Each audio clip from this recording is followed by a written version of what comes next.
মনোবীক্ষণ polyclinic, চিকিৎসার জগতে এক দশক। এখন এখানে সব বিষয়ে ডাক্তারবাবু একসাথে তলায়। ফোন করুন 7477799515 এই নম্বরে। রোজভ্যালি কাণ্ডে সিবিআই চার্জশিটে অভিনেতা দেবের নাম সরকারি অভিযুক্ত না হলেও সংস্থার হয়ে উৎসাহ দেওয়ার কাজ করেছেন অভিনেতা বলে উল্লেখ চার্জশিটে। যদিও এ নিয়ে দেবের পাশেই দাঁড়ালেন অধীর চৌধুরী। দেবকে নিয়ে আর কি বললেন প্রদেশ কংগ্রেসের সভাপতি? এগুলো যারা আর্টিস্ট হয়, যারা স্টার হয়, তারা এগুলো করে থাকে প্রমোট করার জন্য। তাদের এটাই পেশা। তাদেরকে ডেকেছে, তাদের রেট দিয়েছে, তাই তারা করেছে।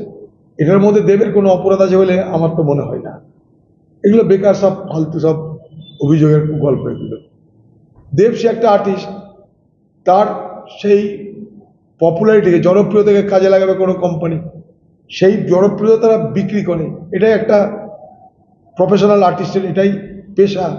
সেখানটাই কে কাকে ডাকছে না ডাকছে, তার সমস্ত তথ্য, তার সমস্ত ডিটেল, তার সিভি, তার ইতিহাস নিয়ে কোনো আর্টিস্টের পক্ষে সম্ভব হয় বলে আমার মনে হয়।